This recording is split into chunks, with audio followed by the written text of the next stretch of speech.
السلام علیکم ورحمۃ اللہ وبرکاتہ۔ الحمدللہ حمدا کثیرا طیبا مبارکا فیہ، اللہم صلی علی محمد وعلی آل محمد وبارک وسلم علیہ۔ اللہ رب العالمین کی رحمت اور اس کی توفیق سے آج 13ویں اور 14ویں پارے کے چند اہم مضامین آپ کی گوش گزار کرنے کی کوشش کریں گے۔ 13ویں پارے میں سورۃ یوسف کے بعد سورۃ رعد کا ذکر ہے۔ سورۃ یوسف کی تفصیلی گفتگو کل آپ سماعت فرما چکے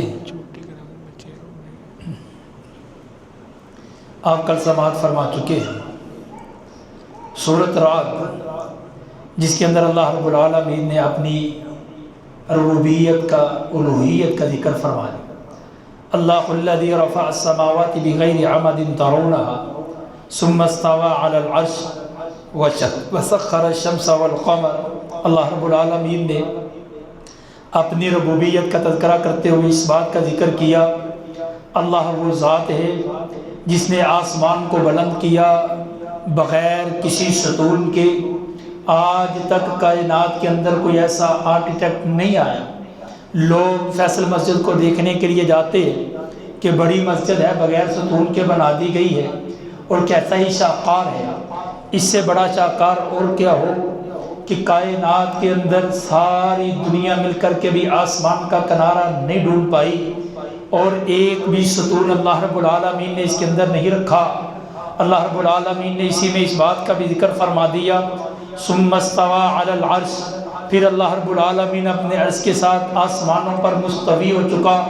یہ بھی بات یاد رکھیے، مسئلہ عقیدے کا ہے۔ آج تو ہم یہ بات کہہ دیتے ہیں، اپنے رب کو حاضر ناظر جان کے میں یہ بات کہتا ہوں، میں اپنے رب کو حاضر ناظر جان کے یہ بات کہوں گا، بات شرکیہ ہے، جملہ غلط ہے۔ میرا رب ہر جگہ حاضر اور ناظر نہیں ہوتا۔ ناظر میرے رب کی صفت ہے، وہ دیکھتا ضرور ہے۔ اللہ رب العالمین اپنی ذات کے اعتبار سے ایک ہے، واحد ہے، لا شریک ہے، اور آسمانوں کے اوپر، ساتوں آسمانوں کے اوپر اللہ رب العالمین اپنے عرش کے اوپر، پانی کے اوپر میرے رب کا عرش ہے، عرش کے اوپر میرے رب کی کرسی ہے۔ بعض کے نزدیک پہلے کرسی ہے پھر عرش ہے۔ کرسی اور عرش کا یوں ہی موازنہ کیا جا سکتا ہے، جس کو عقیدہ طحاویہ کے اندر بھی بیان کیا گیا کہ عرش اور کرسی کا آپس میں اگر موازنہ کیا جائے تو یوں ہی محسوس ہوتی ہے کہ جیسے ایک صحرا کے اندر ایک بال، ایک گیند، ایک کرہ پڑی ہو، یا اپنے ہاتھ کے اوپر رائی کا دانہ رکھا ہو۔ جتنا ہاتھ اور رائی کے دانے کا فرق ہے، اتنا کرسی اور عرش کا فرق ہے۔ اور کرسی اللہ رب العالمین نے فرمایا وَسِعَ كُرْسِيُّ السَّمَاوَاتِ وَالْأَرْضِ، کرسی زمین و آسمان سے بڑی ہے، اور عرش کا اندازہ آپ اس سے لگا سکتے ہیں۔ اللہ رب العالمین جو ہے آسمانوں کے اوپر مستوی ہے۔ آخری پہر آسمان دنیا پہ آتے ہیں۔ اگر ہر جگہ حاضر ہوتے تو اللہ رب العالمین کے آنے کا کیا مطلب ہوا؟ ہم نے سعودیہ کے اندر مدینہ طیبہ میں پڑھتے ہوئے بھی یہ بات دیکھی، یہاں پہ بڑے بڑے مدارس میں پڑھنے والے بچوں کو اس بات کا علم نہیں ہوتا۔ ہم نے وہاں ثانویہ کے بچوں کو یا ابتدائی اور متوسطہ کے بچوں کو، یعنی پرائمری اور مڈل کے بچوں کو دیکھا ہے کہ ان کے عقیدے کے نصاب کے اندر یہ باتیں موجود ہے۔ جب ان سے پوچھا جاتا ہے این اللہ، اللہ کہاں ہے، تو یہ نہیں کہتے اللہ ہر جگہ ہے۔ یہ صوفیاء کا عقیدہ ہے، باطل عقیدہ ہے۔ اللہ آپ کے دل میں بھی ہے، میرے دل میں بھی ہے، اللہ یہاں بھی ہے، اللہ وہاں بھی ہے، نعوذ باللہ من ذالک۔ یہ عقیدہ حلولیہ کا عقیدہ ہے اور اللہ کی توہین ہے۔ اللہ رب العالمین مستوی ہوئے، کیسے مستوی ہوئے، کیسے آسمانوں کی طرف گئے؟ تو امام مالک رحمۃ اللہ تعالی علیہ نے بیان فرما دیا استوا معلوم کیفیت مجہول والسوال عنہ بدعہ۔ لوگوں، استوا کا تو ہمیں پتہ ہے، قرآن نے بتا دیا، ہم اس بات کے اوپر عقیدہ رکھتے ہیں اللہ رب العالمین مستوی ہوئے، وکیفیت مجہول، لیکن اس کی کیفیت کا کسی کو علم نہیں، والسوال عنہ بدعہ، اس کے بارے میں سوال کرنا بدعت ہے۔ اسی صورت میں اللہ رب العالمین نے اس بات کا بھی اعلان فرما دیا، کائنات کے اندر جتنی بھی چیزیں ہیں اللہ رب العالمین ہے، کائنات کو چلانے والا ہے، اور کائنات کے اندر جتنی مخلوقیں ہیں آج تک کوئی بشر بھی اس کا اندازہ نہیں لگا پایا، کوئی شمار نہیں کر پایا، لیکن یہ اللہ رب العالمین نے بیان فرما دیا کہ ہر مخلوق اللہ کی نعمت، ہر مخلوق اللہ کی تسبیح بیان کرتی ہے۔ دیکھیے اور یہ بھی بات آج کل آپ بادلوں کی گرج کی آواز کو سنتے ہیں، بارش کے قریب بادل گرجتے ہیں۔ جب پوچھا جائے پڑھے لکھے لوگوں سے کہ بادل کیوں گرجتے ہیں، میں رفاع یونیورسٹی کے اندر ایک لیکچر دیتے ہوئے بات سوال کی، اور میں نے کہا کہ آپ مجھے بتائیے، آپ تو زیادہ پڑھے لکھے ہیں، ہمیں تو دنیا کا اتنا علم موجود نہیں، ہمارے پاس تو اتنا علم نہیں ہے، آپ ہمیں بتلائیے بادل کیوں گرجتے ہیں؟ تو ایک لڑکی نے مجھے جواب دیا کہ بادل اس لیے گرجتے ہیں کہ اب بادل جو ہے آسمان کے سورج کی وجہ سے بخارات زمین سے پانی آسمانوں کی طرف جاتا ہے، جو بادلوں کے اندر جمع ہوتا ہے، ہوائیں چلتی ہے، پانی سے بھرے ہوئے بادل جب ہوا کے ساتھ چلتے ہیں تو ان کی گرج کی آواز آتی ہے۔ میں نے کہا یہ تو آپ کی سائنس کہتی ہے، آپ کی تھیوری کہتی ہے، آئیے آپ کو رب کا قرآن بھی بتاتے ہیں۔ رب کے قرآن نے بادلوں کی گرج کو کیا بیان کیا؟ وَيُسَبِّحُ الرَّعْدَ بِحَمْدِهِ، یہ بادلوں کی گرج، یہ بادلوں کی چمک، یہ بادلوں کی آواز جو میں اور تم سنتے ہو، میرے اور تیرے سننے کے لیے گرج محسوس ہوتی ہے، لیکن اللہ فرماتے ہیں یہ بادلوں کی گرج گرج نہیں، یہ بلکہ یہ بادل جو گرجتے ہیں یہ اللہ کی تصویر بیان کرتے ہیں۔ اللہ رب العالمین نے اس بات کا بھی ذکر فرما دیا، کائنات کے اندر کوئی ایسی چیز نہیں، حجر ہو، شجر ہو، پتھر ہو، مخلوق جو ہے انسان جیسے بھی، انسانوں اور جنوں کے علاوہ، اللہ فرماتے وَلِلَّهِ يَسْجُدُ مَن فِي السَّمَاوَاتِ وَالْأَرْضِ، آسمانوں کے نیچے، زمین کے اوپر جتنی بھی مخلوقیں ہیں، ہر چیز اللہ کو سجدہ کرتی ہے۔ انسان اور جن کے اندر دو طرح کے لوگ ہیں، کچھ اللہ کو سجدہ کرتے، کچھ اللہ کو سجدہ نہیں کرتے، لیکن کائنات کے اندر کوئی ایسی چیز نہیں جو اللہ کو سجدہ نہیں کرتی۔ اس بات سے اندازہ لگا لیجئے، اللہ رب العالمین نے اسی چیز کا اعلان فرما دیا اور یہ بات واضح کر دی، اے انسان، اگر انسان اللہ کو سجدہ نہیں کرتا، نماز کے لیے وقت نہیں نکالتا، اللہ کے دین کے لیے وقت نہیں نکالتا، اپنے کام کاج میں مصروف ہوتا ہے، قرآن پڑھنے کے لیے وقت نہیں، ذکر کرنے کے لیے وقت نہیں، اللہ کو دینے کے لیے وقت نہیں ہے، تو اللہ رب العالمین نے پھر اسی انسان کے بارے میں فرما دیا کل انعام، یہ چپاؤں کی مانند ہے، یہ کتوں کی مانند ہے، یہ بھیڑیوں کی مانند ہے، بلکہ ساتھ ہی اللہ رب العالمین نے پھر ذکر فرما دیا نہیں، یہ تو اللہ کی وہ مخلوق ہے جو اللہ کو سجدہ کرتی ہے، یہ تو وہ انسان بدبخت ہے جو اللہ کو سجدہ نہیں کرتا، بلکہ عدل، یہ اس سے بھی بدتر ہے۔ اب آپ خود اندازہ لگائیے، یہ میں نہیں کہتا، رب کے قرآن نے واضح طور پہ فرما دیا کہ کائنات کے اندر ہر چیز اللہ کو سجدہ کرنے والی، جو اللہ کو سجدہ نہیں کرتی، جس کے بعد اللہ کو سجدہ کرنے کا وقت نہیں ہوتا، یہ مت سمجھیے کہ مصروفیت کی وجہ سے میں نماز نہیں پڑھ پایا، میں مصروفیت کی وجہ سے مسجد کی طرف نہیں آ سکا، یہ بات غلط ہے۔ اگر مسجد میں نہیں آتا، میرے نماز کے پاس وقت میرے پاس نہیں نکلتا، تو مجھے یہ سمجھنا چاہیے میرا رب مجھ سے ناراض ہے جس نے مجھ سے یہ توفیق چھین لی، ورنہ کائنات کے اندر پیغمبر علیہ السلام سے بڑھ کے کوئی مصروف نہیں۔ میرے پاس کوئی ایک ڈیوٹی ہوگی، کوئی 2 ڈیوٹیاں ہوں گی، کوئی 4 ڈیوٹیاں ہوں گی، ایک عہدہ ہوگا، 4 عہدے ہوں گے، لیکن پیغمبر مصطفیٰ علیہ السلام کے پاس بیک وقت کائنات کے سارے عہدے موجود ہیں۔ آپ سپہ سالار بھی ہے، آپ امام بھی ہے، آپ خطیب بھی ہے، آپ ولی بھی ہے، آپ 9 بیویوں کے خامد بھی ہے، آپ کائنات کے فیصلے کرنے والے بھی ہے، آپ تاجر بھی ہے، آپ دنیا کے اندر لوگوں کی پنچایت کے اندر فیصلے کرنے والے قاضی بھی ہے، آپ قاضی القضاء بھی ہے، آپ سفیر بھی ہے، آپ رسول بھی ہے، آپ نبی بھی ہے۔ کائنات کا کون سا عہدہ ہے جو بیک وقت پیغمبر کے پاس نہیں؟ بتلائیے، اتنی مصروفیت زندگی کے باوجود بھی پیغمبر کی کون سی نماز لیٹ ہوئی، پیغمبر نے کون سی نماز کو چھوڑا؟ یہی بات یہیں پہ سمجھ آتی ہے۔ رب محمد کی قسم ہے، نماز مصروفیت کی وجہ سے نہیں چھوٹتی، نماز جو ہے کاروبار کی مشغولیت کی وجہ سے نہیں چھوٹتی، انسان کے عہدوں کی وجہ سے نہیں چھوٹتی۔ نماز اگر چھوٹتی ہے تو پھر انسان کو اللہ کی رحمت سے دوری کی وجہ سے چھوٹتی ہے۔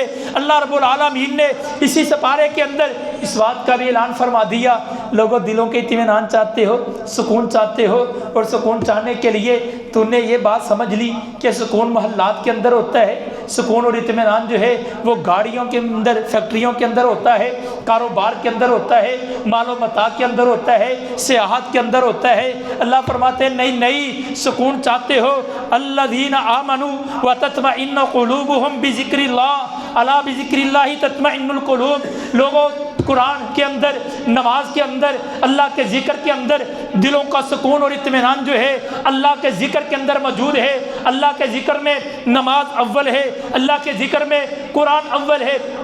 قرآن کون سی کتاب ہے؟ کوئی عام کتاب نہیں ہے۔ اللہ رب العالمین نے فرمایا اگر کوئی ایسی کتاب ہوتی جس کے ذریعے مردے کلام کرتے، کوئی ایسی کتاب ہوتی جس کے ذریعے پہاڑوں کو چلا دیا جاتا، کوئی ایسی کتاب ہوتی جس کے ذریعے زمین کا کوئی حصہ کاٹ دیا جاتا، تو وہ کتاب قرآن مجید ہوتی۔ وَلَوْ أَنَّ قُرْآنًا سُيِّرَتْ بِهِ الْجِبَالُ أَوْ قُطِّعَتْ بِهِ الْأَرْضُ أَوْ كُلِّمَ بِهِ الْمَوْتُ۔ اللہ رب العالمین فرماتے ہیں قرآن کے اندر یہ اثر موجود ہے۔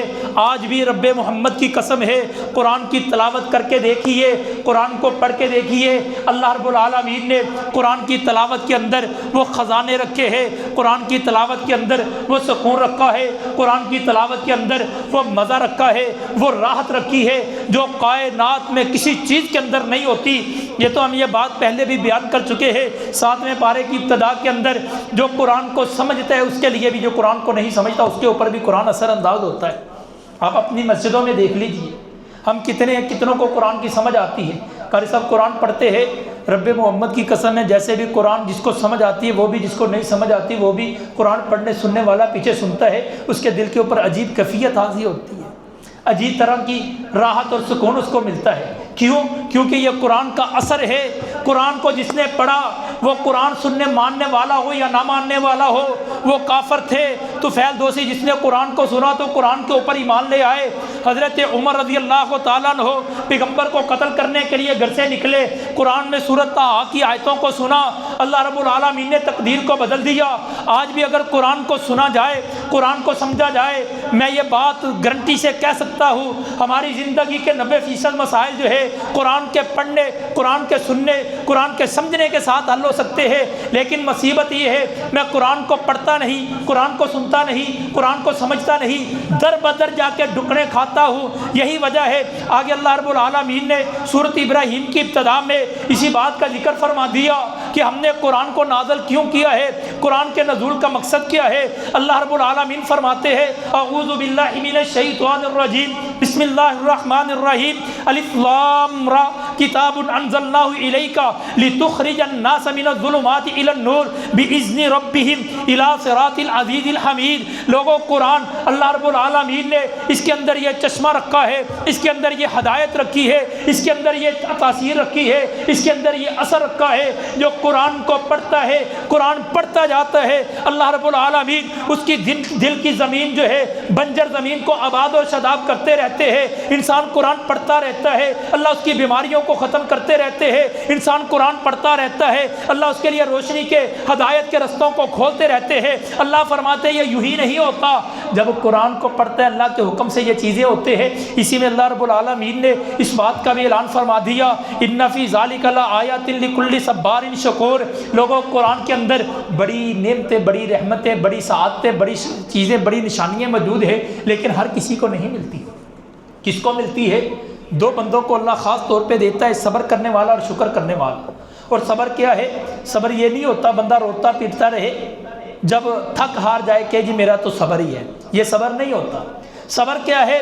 نبی رحمت علیہ السلام نے فرمایا الصبر من صدمۃ الاولیٰ، جو ہی بیماری، جو ہی تکلیف پہنچی تبھی اللہ رب العالمین کا ذکر کیا انا للہ و انا الیہ راجعون، اپنی زبان سے یہ ادا کر دیا۔ اللہ رب العالمین مومن کو ہر حال کے اندر یہ اعلان کرتا ہے، اور شکر کے اندر اللہ رب العالمین نے بڑے خزانے رکھے ہیں۔ یہ اللہ کا قانون ہے لئن شکرتم لازیدنکم ولئن کفرتم ان عذابی لشدید۔ لوگوں اگر شکر کرو گے اللہ رب العالمین اپنی نعمتوں کو اور زیادہ کر دے گا، اگر کفر کرو گے میرے رب کی پکڑ بڑی سخت ہے۔ شکر کیا ہے؟ شکر یہ نہیں ہے بندہ کہ میں رب کا بڑا شکر کرتا ہوں، میں رب کا بڑا شکر کرتا ہوں، میرے رب کے کروڑوں شکر ہے، زبان سے کہنا بھی اچھی بات ہے، لیکن شکر کیا چیز ہے؟ جو نعمت اللہ رب العالمین نے دی اس نعمت کے مطابق انسان اس کو حل کر دے۔ مال و دولت دیا ہے اللہ رب العالمین کے راہ کے اندر خرچ کرے، اللہ اور دیتا ہے۔ اللہ رب العالمین نے آنکھیں دی ہے، اللہ کی نعمتوں کو دیکھے، قرآن کو پڑھے، اللہ نے دماغ دیا ہے۔ آپ دیکھیے محدثین کی حالات زندگی کو پڑھ کے دیکھیے، ہمارے ہم نے بزرگوں کو دیکھا ہے، جیسے جیسے عمر ڈلتی ہے ویسے ویسے یادداشت ختم ہوتی ہے، لیکن محدثین کو ایسے ہم نے پڑھا، ہم نے سنا، ہم نے کتابوں میں دیکھا کہ محدثین کی جیسے جیسے عمر بڑھتی ہے اللہ نے حافظے کے اندر اور زیادہ ان کو تقویت دے دی۔ جو عقل اللہ نے دی ہے، اللہ کے دین کے لیے اس کو خرچ کیا، اللہ کے دین کے لیے اس کو استعمال کیا، اللہ رب العالمین اس کو اور زیادہ کر دیتا ہے۔ اسی میں اللہ رب العالمین نے جناب ابراہیم علیہ السلام کا بھی تذکرہ فرما دیا۔ جناب ابراہیم علیہ السلام نے اپنے بیٹے کو اٹھائے ہوئے بیت اللہ کے قریب اللہ رب العالمین کے حکم سے بوادی غیر ذی زرع کے اندر چھوڑ کر کے آگے، اور یہ بات بھی بتلا دی، یہ بات بھی سکھلا دی۔ لوگوں اولاد کے لیے مستقبل اولاد کا چاہتے ہو تو اولاد کے مستقبل کے لیے فیکٹریاں ضروری نہیں ہیں، دکانیں ضروری نہیں ہیں، کاروبار ضروری نہیں ہے۔ اولاد کے مستقبل کے لیے ضروری ہے کہ اس کو دین کی سمجھ عطا فرما دیں، اس سے بڑی اور کوئی چیز نہیں۔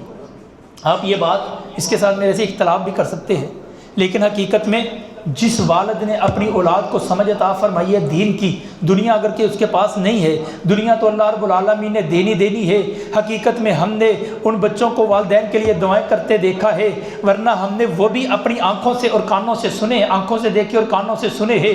میرے پاس ہی مسئلہ آیا ہے، 5 ارب کے قریب پراپرٹی ہے جو 2 بھائی ایک بہن کو مل رہی ہے، اور باپ کے جو ہے تقریباً 2 کروڑ روپے دینے کے لیے کوئی بھی تیار نہیں۔ یہاں تک کہ تو یہ حالات ہے، بیٹے اگر دیندار ہے، مال موجود بھی نہیں ہے، کما کے باپ کا قرضہ اتارنے کے لیے تیار ہے۔ اسی لیے اللہ رب العالمین نے جناب ابراہیم علیہ السلام کے قصے میں اس بات کو بیان فرما دیا کہ اللہ حضرت ابراہیم علیہ السلام نے اپنے بیٹے کے لیے بیت اللہ کا انتخاب کیا، گھر بنانا ہو مسجد کا انتخاب کیجئے۔ اسی میں اللہ رب العالمین سے دعا کی تو کیا کی، ربی جعلنی مقیم الصلاۃ، اللہ مجھے بھی میری اولاد کو بھی اللہ نمازی بنا دے، اس سے بڑی نعمت تو کچھ اور نہیں ہو سکتی۔ اس صورت کے آخر میں اللہ رب العالمین نے پھر سے نزول قرآن کے 3 مقاصد کو بیان فرما دیا۔ ھذا بلاغ للناس، یہ لوگوں کو پہچانے کے لیے، لینذروا بہ، اس کے ساتھ لوگوں کو ڈرایا جائے، لوگوں کو بتلایا جائے، لوگوں کو سکھلایا جائے۔ ولیعلموا انما هو الہ واحد، قرآن کے ذریعے میں پتہ چلتا ہے ایک الہ ہے، ایک الہ کے علاوہ کوئی نہیں۔ ولیذکر اولو الالباب، قرآن کے ذریعے نصیحت پکڑنے والے نصیحت لیتے ہیں۔ اسی کے بعد سپارے کے آخر کے اندر سورۃ ہجر کا بھی اللہ رب العالمین نے بیان فرما دی۔ سورۃ ہجر کی ابتدا میں اللہ رب العالمین نے اس چیز کا ذکر فرمایا، انا نحن نزلنا الذکر وانا لہ لحافظون۔ اللہ فرماتے ہیں ہم نے قرآن کو نازل کیا اور قرآن کی حفاظت بھی ہم نے خود کی ہے۔ اللہ قرآن کی حفاظت کیسے کی ہے؟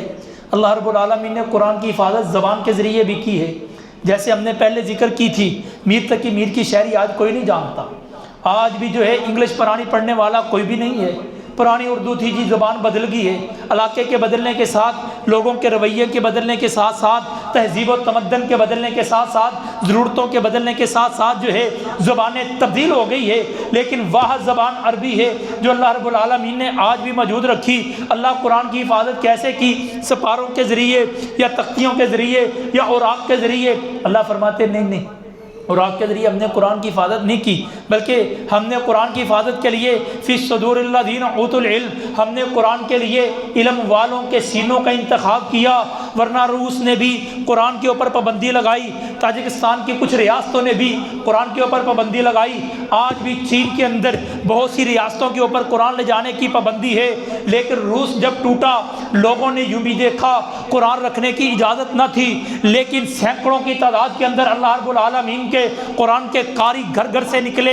آج بھی آپ دیکھتے ہیں مسجدیں کم ہے، حفاظ زیادہ ہے، گھروں کے اندر بھی، مارکیٹوں کے اندر بھی، مارکیوں کے اندر بھی قرآن پڑھا جا رہا ہے، قرآن سنایا جا رہا ہے۔ اللہ رب العالمین نے قرآن کے حفاظت کے لیے صرف انتخاب کیا تو سپاروں کا نہیں، اوراق کا نہیں، تختیوں کا نہیں، ایک مجلد چیزوں کا نہیں، بلکہ اللہ رب العالمین نے قرآن کے انتخاب کے حفاظت کے لیے جو ہے انتخاب کیا تو لوگوں کے سینوں کو کیا لیا۔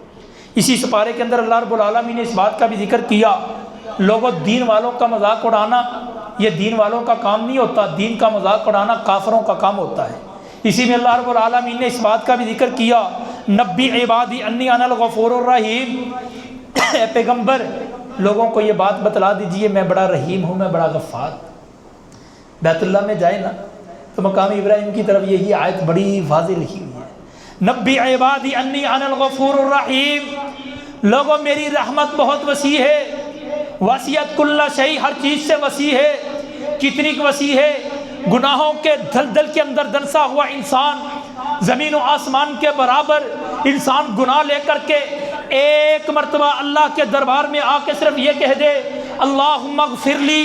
نبی رحمت علیہ السلام نے فرمایا، اللہ رب العالمین فرماتے ہیں، حدیث قدسی ہے، بندہ جب گناہ کرنے کے بعد، گناہوں کی دلدل میں پھنسنے کے بعد جب ایک مرتبہ یہ الفاظ کہتا ہے، اللہ اپنے فرشتوں کو مخاطب کر کے کہتے ہیں دیکھیے میرے بندے کی طرف، یہ جانتا ہے، یہ سمجھتا ہے گناہوں کے اوپر پکڑ کرنا میرے رب کا اختیار ہے، میرا رب معاف کرنے کے اوپر بھی قدرت رکھتا ہے، گواہ ہو جاؤ میں نے اس بندے کو معاف کر دیا۔ اللہ کتنا رحمان اور رحیم ہے۔ نبی رحمت علیہ السلام نے فرمایا جو بندہ زبان حال سے ایک مرتبہ یہ بات کہتا ہے اللہم اغفر لی وللمؤمنین والمؤمنات، اللہ مجھے مومن مردوں اور عورتوں کو اللہ معاف کر دے، اللہ اس کے بدلے کیا کرتا ہے؟ اللہ اس کے بدلے جتنے مومن مرد اور عورتیں ہوتے ہیں اللہ اتنی نیکی اس کے نام اعمال کے اندر درج فرما دیتے ہیں۔ اس سے بڑا رحمان کون ہو سکتا ہے؟ اس سے بڑا رحیم کون ہو سکتا ہے؟ اسی کے اندر اللہ رب العالمین نے اصحاب الایکہ کا بھی ذکر کیا۔ اصحاب الایکہ کون ہے؟ حضرت شعیب صاحب مدینہ کے قریب ایک بستی کا نام ہے، اور بعض مفسرین کا یہی ذہن ہے کہ حضرت شعیب صاحب مدینہ صحاب ایکہ دونوں کے لیے ایک ہی نبی تھے۔ اسی میں صحاب الحجر کا بھی ذکر ہے۔ صحاب الحجر قوم سمود کو کہتے ہیں۔ قوم سمود کا تفصیلی تذکرہ ہم سورۃ ہود کے اندر بھی پڑھ چکے ہیں۔ اسی سورت کے آخر میں اللہ رب العالمین نے سورۃ فاتحہ کی فضیلت کو بھی بیان فرما دیا۔ اللہ رب العالمین فرماتے ہیں وَلَقَدْ آتَيْنَاكَ سَبْعًا مِّنَ الْمَثَانِ وَالْقُرْآنِ الْعَظِيمِ، ہم نے آپ کو سورۃ فاتحہ اور قرآن عطا فرمایا۔ اللہ اکبر، بات بڑی سمجھنے والی ہے۔ ایک طرف صرف سورۃ فاتحہ اور ایک طرف پورا قرآن۔ سبع من المثانی، 7 آیتوں کے اوپر 8 آیتوں کے اوپر آپ کو دیا گیا وہ تحفہ، وہ سورۃ فاتحہ ہے۔ اسی لیے فاتحہ کو ام القرآن بھی کہتے ہیں، اسی لیے فاتحہ کو الصلاۃ بھی کہتے ہیں، اسی لیے فاتحہ کو الدعاء بھی کہتے ہیں، اسی لیے فاتحہ کو الرقیہ بھی کہتے ہیں، اس لیے فاتحہ کو الدم بھی کہتے ہیں، اس لیے فاتحہ کو اللہ رب العالمین کی رحمت اور خزانہ بھی کہتے ہیں۔ فاتحہ کے اندر اللہ رب العالمین نے قرآن کے سارے خلاصے کو بیان کر دیا۔ فاتحہ پڑھ کے دعا کرنے سے اللہ دعا کو رد نہیں کرتا، سورۃ فاتحہ پڑھ کے دم کرنے سے اللہ شفاء عطا فرماتے ہیں۔ سپارے کے آخر میں سورت کے آخر پہ اللہ رب العالمین نے اس بات کا ذکر کیا انا کفیناک المستہزئین، اے پیغمبر آپ کا استہزاء کرنے والے کریں تو ہم آپ کے لیے کافی ہیں، آپ کو پریشان ہونے کی ضرورت نہیں ہے۔ آج بھی پیغمبر کی ذات کے اوپر کوئی کیچڑ اچھاڑنے والا بدبخت لعین اچھاڑے تو اللہ رب العالمین عبرت کا نشان آج بھی بنا دیتے ہیں۔ اول یوم سے لے کر کے آج تک، اول یوم سب سے پہلے گستاخ پیغمبر کا چچا ابو لہب تھا۔ جب اس نے پیغمبر کی گستاخی کی تو سب سے پہلے اللہ رب العالمین نے جواب دیا۔ جب اس نے کہا تبا لک یا محمد، تو جواب میں اللہ رب العالمین نے پوری سورت کو نازل فرما دیا۔ تبت یدا ابی لہب و تب، اللہ فرماتے ہیں تیرے دونوں ہاتھ خاک آلود ہو جائے، تو تباہ و برباد ہو جائے۔ اسی میں اللہ رب العالمین نے پیغمبر کے گستاخوں کے ساتھ نمٹنے کا ذکر بھی فرما دیا۔ جو پیغمبر کی گستاخی کرتے ہیں ملعونین اینما ثقفوا واخذوا وقتلوا تقتیلا، پیغمبر کا گستاخ جہاں پہ بھی ہو اللہ رب العالمین نے فرمایا ان ملعون لعنت کیے ہوں۔ ہم کہتے ہیں نماز اچھی، روزہ اچھا، حج اچھا، زکوٰۃ اچھی، میں باوجود اس کے مسلمان ہو نہیں سکتا جب تک نہ کٹ مرو خواجہ بطحا کی حرمت پہ خدا شاہد ہے کہ کامل میرا ایمان ہو نہیں سکتا۔ مومن کا ایمان پیغمبر کی ذات سے، مومن کا ایمان پیغمبر کی بات سے، مومن کا ایمان پیغمبر کی عزت سے ہے۔ اللہ رب العالمین نے فرما دیا ہم پیغمبر کی ناموس کی حفاظت کے لیے ہر دور کے اندر ناموس صحابہ کے اوپر، ناموس رسالت کے اوپر پہرا دینے والے مجاہدین کو اللہ پیدا فرما دیتے ہیں۔ اسی میں اللہ رب العالمین نے چیزوں کو ذکر فرمایا۔